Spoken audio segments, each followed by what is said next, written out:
हरे कृष्णा। वैशंपायन जी कहते हैं, जन्मेजय, उस समय भीष्म का मन भगवान कृष्ण में लगा हुआ था। उन्होंने ऊपर बताई हुई स्तुति करने के पश्चात नमः श्री कृष्णाय कहकर उन्हें प्रणाम किया। भगवान भी अपने योग बल से भीष्म जी की भक्ति को जानकर उनके निकट गए और उन्हें तीनों लोकों की बातों का बोध कराने वाला दिव्य ज्ञान देकर लौट आए। योगी पुरुष प्राण त्याग के समय जिन्हें बड़े यत्न से अपने हृदय में स्थापित करते हैं, उन्हीं श्रीहरि को अपने सामने देखते हुए भीष्म जी के जीवन का फल प्राप्त करने का अपने प्राणों का परित्याग कर दिया। जब भीष्म जी का बोलना बंद हो गया, तब उन्होंने बैठे हुए ब्रह्मवादी महर्षियों के आंखों में आंसू भरकर गद कंठ से परम बुद्धिमान भीष्म जी की भूरी भूरी प्रशंसा की। वे ब्राह्मण शिरोमणि सभी महर्षि पुरुषोत्तम भगवान केशव की स्तुति करते हुए धीरे धीरे भीष्म जी की बारंबार सराहना करने लगे। उधर पुरुषोत्तम श्री कृष्ण भीष्म जी के भक्ति योग को जानकर सहसा उठे और बड़े हर्ष के साथ रथ पर जा बैठे। एक रथ से सात्यकी और श्री कृष्ण चले, दूसरे रथ से महामना युधिष्ठिर और अर्जुन। भीमसेन और नकुल सहदेव तीसरे रथ पर सवार हुए। चौथे रथ से कृपाचार्य, युयुत्सु और शत्रुओं को ताप पाने वाले सारथी संजय, ये तीनों चल दिए। वे पुरुष प्रवर पांडव और श्री कृष्ण नगराकार रथों द्वारा उनके पहियों के गंभीर घोष से पृथ्वी को कपाते हुए बड़े वेग से आगे गए। उस समय बहुत से ब्राह्मण मार्ग में पुरुषोत्तम श्री कृष्ण की स्तुति करते हुए और भगवान श्री कृष्ण मन ही मन उसे सुनते हुए जा रहे थे। दूसरे बहुत से लोग हाथ जोड़कर उनके चरणों में प्रणाम करते और केशी हंता केशव मन ही मन आनंदित होकर उन लोगों का अभिनंदन करते। जो मनुष्य शार्ंग धनुष धारण करने वाले यदुकुल नंदन श्री कृष्ण की इस स्तुति को याद करते, पढ़ते अथवा सुनते हैं, वे इस शरीर का अंत होने पर भगवान कृष्ण में ही प्रवेश कर जाते हैं। चक्रधारी श्रीहरि उनके सारे पापों का नाश कर डालते हैं। गदानंदन भीष्म ने पूर्व काल में जिनका गान किया था, अद्भुत कर्मा विष्णु, वही ये स्वतराज पूरा हुआ बड़े बड़े पातकों का नाश करने वाला है। यह स्तोत्र राज पापियों का समस्त पापों का नाश करने वाला है। संसार बंधन से छूटने की इच्छा रखने वाले जो मनुष्य इसका पवित्र भाव से पाठ करता है, वह निर्मल सनातन लोकों को भी लांग कर परमात्मा श्री कृष्ण के अमृतमय धाम को चला जाता है। इस प्रकार श्री महाभारत शांति पर्व के अंतर्गत भीष्म स्वतराज्य विषयक 47वां अध्याय पूर्ण हुआ। वैशंपायन जी आगे कहते हैं, राजन तदंतर भगवान कृष्ण, राजा युधिष्ठिर, कृपाचार्य आदि सब लोग तथा शेष चारों पांडव ध्वजा पताकाओं से सुशोभित एवं शीघ्रगामी घोड़ों द्वारा संचालित नगराकर नगर विशाल रथों में शीघ्रतापूर्वक कुरुक्षेत्र की ओर बढ़े। वे सब लोग केश मज्जा हड्डियों से भरे हुए कुरुक्षेत्र में उतरे, जहां महामनस्वी क्षत्रिय वीरों ने अपने शरीरों का त्याग किया था। वहां हाथियों और घोड़ों के शरीरों तथा हड्डियों के अनेक पहाड़ जैसे ढेर लगे हुए थे। सब और शंख के समान नरमुंडों की खोपड़ियां फैली हुई थी। उस भूमि में सहस्त्रों चिताएं जल रही थी। कवच और अस्त्र शस्त्रों से वह स्थान ढका हुआ था। देखने पर ऐसा जान पड़ता था मानो वह काल के खान की पान की भूमि हो और काल ने वहां खान पान करके उच्छिष्ट करके छोड़ दिया हो। वहां झुंड के झुंड भूत विचर रहे थे, राक्षसगण निवास करते थे। उस कुरुक्षेत्र को देखते हुए वे सभी महारथी शीघ्रतापूर्वक आगे बढ़ रहे थे। रास्ते में चलते चलते ही महाबाहु भगवान यादव नंदन श्री कृष्ण युधिष्ठिर को जन्मादग्नि परशुराम जी का पराक्रम सुनाने लगे। कुंती नंदन, ये जो 5 सरोवर तुम्हें कुछ दूर से दिखाई देते हैं, रामभद्र के नाम से प्रसिद्ध हैं। इन्हीं में इन्होंने क्षत्रियों के रक्त से अपने पितरों का तर्पण किया था। शक्तिशाली परशुराम जी 21 बार इस पृथ्वी को क्षत्रियों से शून्य करके यहीं आने के पश्चात अब उस कर्म से विरत हो गए हैं। युधिष्ठिर महाराज ने पूछा, प्रभो, आपने ये बताया है कि पहले परशुराम जी ने 21 बार इस पृथ्वी को क्षत्रियों से सूनी कर दिया था। इस विषय में मुझे बड़ा संदेह हो गया है। अमित पराक्रमी यदुनंदन, जब परशुराम जी ने क्षत्रियों का बीज तक दग्ध कर दिया था, फिर क्षत्रिय जाति की उत्पत्ति कैसे हुई? यदुपुंगव, महात्मा भगवान परशुराम ने क्षत्रियों का संहार किस लिए किया और इसके बाद इस जाति की वृद्धि कैसे हुई? वक्ताओं में श्रेष्ठ भगवान श्री कृष्ण महारथ युद्ध के द्वारा जब करोड़ों क्षत्रिय मारे गए होंगे, उस समय उनकी लाशों से ये पृथ्वी ढक गई होगी। यदुसिंह, भृगुवंशी महात्मा परशुराम ने पूर्व काल में कुरुक्षेत्र में ये शत्रुओं का संहार किस लिए किया? गरुड़ध्वज श्री कृष्ण, इंद्र के छोटे भाई उपेंद्र, आप मेरे संदेह का निवारण कीजिए, क्योंकि कोई भी शस्त्र आपसे बढ़कर नहीं है। वैशंपायन जी कहते हैं, जन्मेजय, राजा युधिष्ठिर के इस प्रकार पूछने पर गदागर्ज भगवान श्री कृष्ण ने अमित तेजस्वी युधिष्ठिर से वह सारा वृतांत यथारूप कह सुनाया कि किस प्रकार ये पृथ्वी क्षत्रियों की लाशों से ढक गई थी। इस प्रकार श्री महाभारत शांति पर्व के अंतर्गत परशुराम के उपाख्यान का आरंभ विषयक 48वां अध्याय पूर्ण हुआ। वसुदेव जी कहते हैं, भगवान कृष्ण वसुदेव जी कहते हैं, कुंती नंदन, मैंने महर्षियों के मुख से परशुराम जी के प्रभाव, पराक्रम, जन्म की कथा जिस प्रकार सुनी है वही मैं तुम्हें बताता हूँ, सुनिए। जिस प्रकार जन्मादग्नि नंदन परशुराम ने करोड़ों क्षत्रियों का संहार किया था, पुनः जो क्षत्रिय राजवंशों में उत्पन्न हुए फिर वह भारत युद्ध में मारे गए। प्राचीन काल में जहन नामक एक राजा हो गए थे। उनके पुत्र का नाम था अज। पृथ्वीनाथ अज के बलाकाश्व नामक पुत्र पैदा हुआ। बलाकाश्व के कशिक नामक पुत्र हुआ और कुशिक जो थे वो बड़े धर्मज्ञ थे। वे इस भूतल पर सहस्त्र नेत्रधारी इंद्र के समान पराक्रमी थे। उन्होंने ये सोचकर कि मैं एक ऐसा पुत्र प्राप्त करूं जो तीनों लोकों पर शासन करे, किसी से पराजित न हो, उत्तम तपस्या आरंभ की। उनकी भयंकर तपस्या देखकर उन्हें शक्तिशाली पुत्र उत्पन्न करने में समर्थ जानकर लोकपालों के स्वामी सहस्त्र नेत्र वाले पाक शासन इंद्र स्वयं ही उनके पुत्र के रूप में अवतीर्ण हुए। राजन, कुशिक का वह पुत्र गाधी नाम से प्रसिद्ध हुआ। प्रभु, गाधी की एक कन्या थी जिसका नाम था सत्यवती। राजा गाधी ने अपनी इस कन्या का विवाह भृगुपुत्र ऋषिक के साथ कर दिया।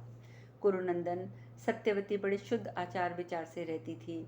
उसकी शुद्धता से प्रसन्न होकर ऋषिक मुनि ने उसे तथा राजा गाधी को भी पुत्र देने के लिए चरु तैयार किया। भृगुवंशी ऋषिक ने उस समय अपनी पत्नी सत्यवती को बुलाकर कहा, ये चरु तुम खा लेना, दूसरा अपनी माँ को खिला देना। तुम्हारी माता के जो पुत्र होगा वह अत्यंत तेजस्वी और क्षत्रिय शिरोमणि होगा। इस जगत में क्षत्रिय उसे जीत नहीं सकेंगे, वह बड़े बड़े शत्रुओं का संहार करने वाला होगा। कल्याणी, तुम्हारे लिए जो चारु तैयार किया है ये तुम्हें धैर्यवान, शांत एवं तपस्या पारायण श्रेष्ठ ब्राह्मण पुत्र प्रदान करेगा।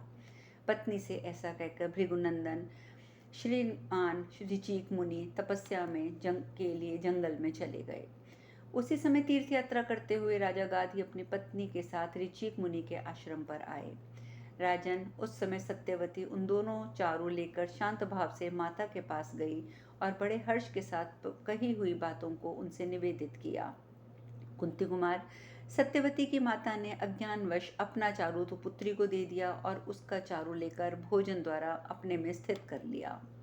तदंतर सत्यवती ने अपने तेजस्वी शरीर से एक ऐसा गर्भ धारण किया जो क्षत्रियों का विनाश करने वाला था और देखने में बड़ा भयंकर जान पड़ता था। सत्यवती के गर्भगत बालक को देखकर भृगु श्रेष्ठ ऋषिक ने उस देव स्वरूपिणी पत्नी से कहा, भद्रे, तुम्हारी माता ने चारू बदलकर तुम्हें ठग लिया है। तुम्हारा पुत्र अत्यंत क्रोधी और क्रूर कर्मा होगा, परंतु तुम्हारा भाई ब्राह्मण स्वरूप एवं तपस्या परायण होगा। तुम्हारे चरु में मैंने संपूर्ण महान तेज ब्रह्मा की प्रतिष्ठा की थी। तुम्हारी माता के लिए जो चारु था उसमें समस्त क्षत्रिय उचित बल पराक्रम का समावेश किया था, परंतु कल्याणी, चरु के बदल जाने पर अब ऐसा नहीं होगा। तुम्हारी माता का पुत्र तो ब्राह्मण होगा और तुम्हारा क्षत्रिय। पत्नी से ऐसा कहने पर महाभागा सत्यवती उनके चरणों में सिर रखकर गिर पड़ी और कांपती हुई बोली, भगवान, आज आप मुझसे ऐसी बातें ना कहें कि तुम ब्राह्मण धर्म पुत्र उत्पन्न करोगी। ऋचिक बोले, कल्याणी, मैंने ये संकल्प नहीं किया था कि तुम्हारे गर्भ से ऐसा उत्पन्न हो, परंतु चारु बदल जाने के कारण तुम्हें भयंकर कर्म करने वाला पुत्र को ही जन्म देना पड़ेगा। सत्यवती बोली, मुने, आप चाहें तो संपूर्ण लोगों की नई सृष्टि कर सकते हैं, फिर इच्छा अनुसार पुत्र उत्पन्न करने की ये बात क्या है? अतः प्रभु, मुझे तो शांत और सरल स्वभाव वाला पुत्र ही प्रदान कीजिए। ऋचिक बोले, भद्रे, मैंने कभी हास परिहास में भी झूठी बात नहीं कही है। फिर अग्नि की स्थापना करके मंत्र युक्त चारु तैयार करते समय मैंने जो संकल्प लिया है वह मिथ्या कैसे हो सकता है? कल्याणी, मैंने तपस्या में पहले ही ये बात देख ली थी, जान ली थी कि तुम्हारे पिता का समस्त कुल ब्राह्मण होगा। सत्यवती बोली, प्रभु आप जप करने वाले ब्राह्मणों में श्रेष्ठ हैं। आपका और मेरा पौत्र भले ही उग्र स्वभाव का हो जाए, परंतु पुत्र तो मुझे शांत स्वभाव का ही मिलना चाहिए। ऋचिक बोले, सुंदरी मेरे लिए पुत्र और पौत्र में कोई अंतर नहीं है। तुमने जैसा कहा है वैसा ही होगा। श्री कृष्ण बोले, राजन तदंतर सत्यवती ने शांत संयम परायण और तपस्वी भृगुवंशी जन्मादग्नि को पुत्र के रूप में जन्म दिया।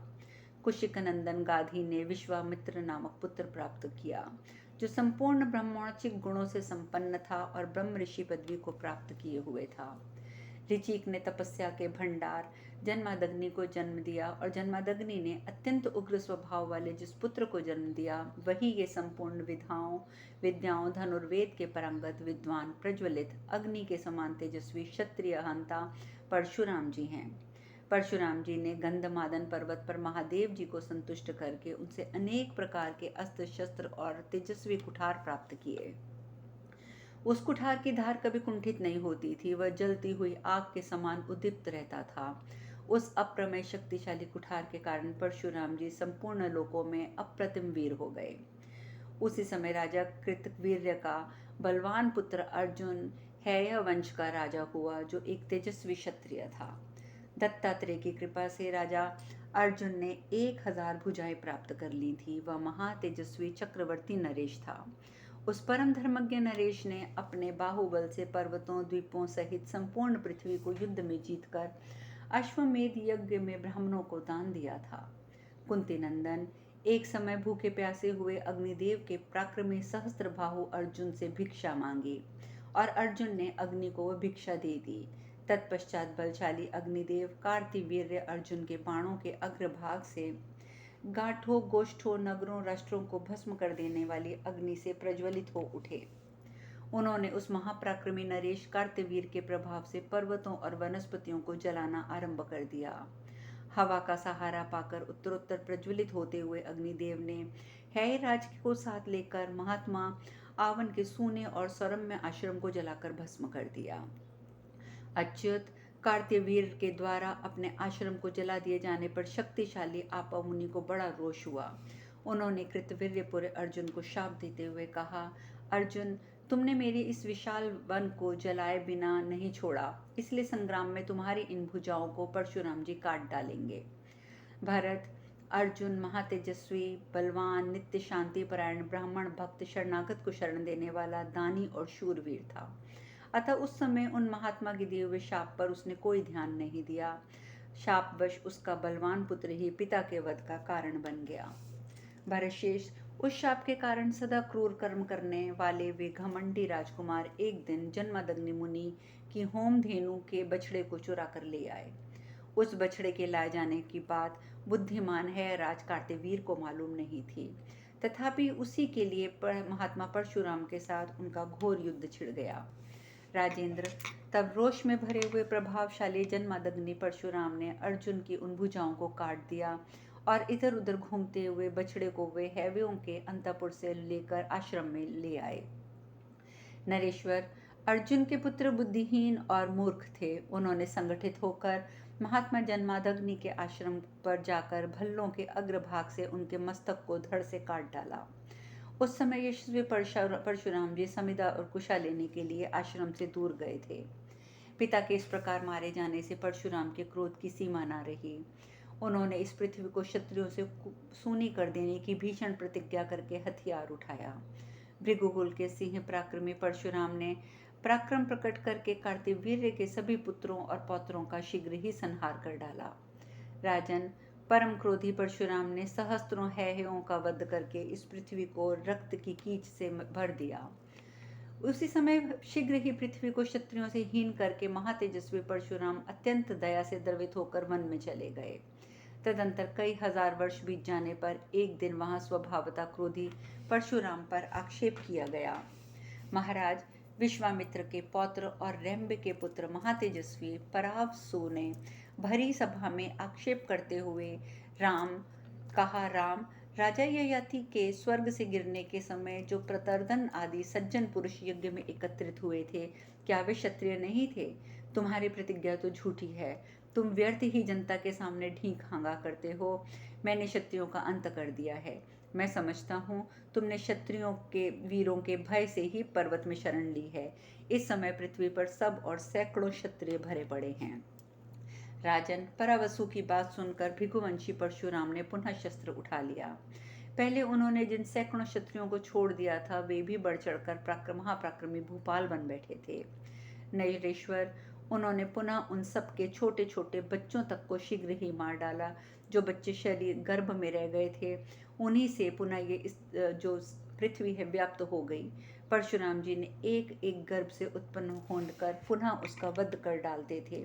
उस समय क्षत्राणियों के कुछ पुत्रों को ही जो बचा पाई थी।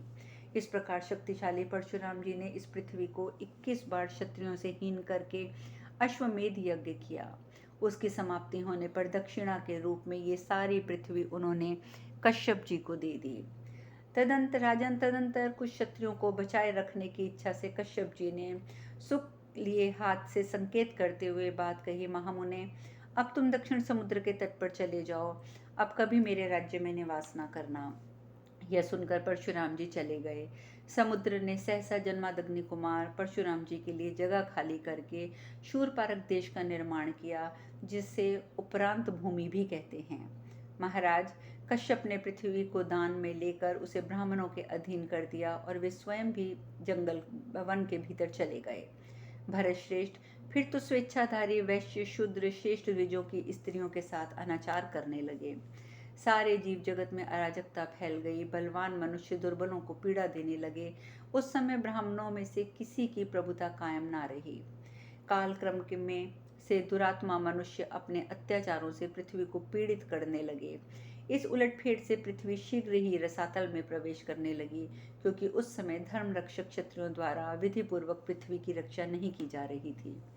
भय के मारे पृथ्वी को रसातल की ओर भागते देखकर महामनस्वी कश्यप ने अपने उरुओं को सहारा देकर उसे रोका।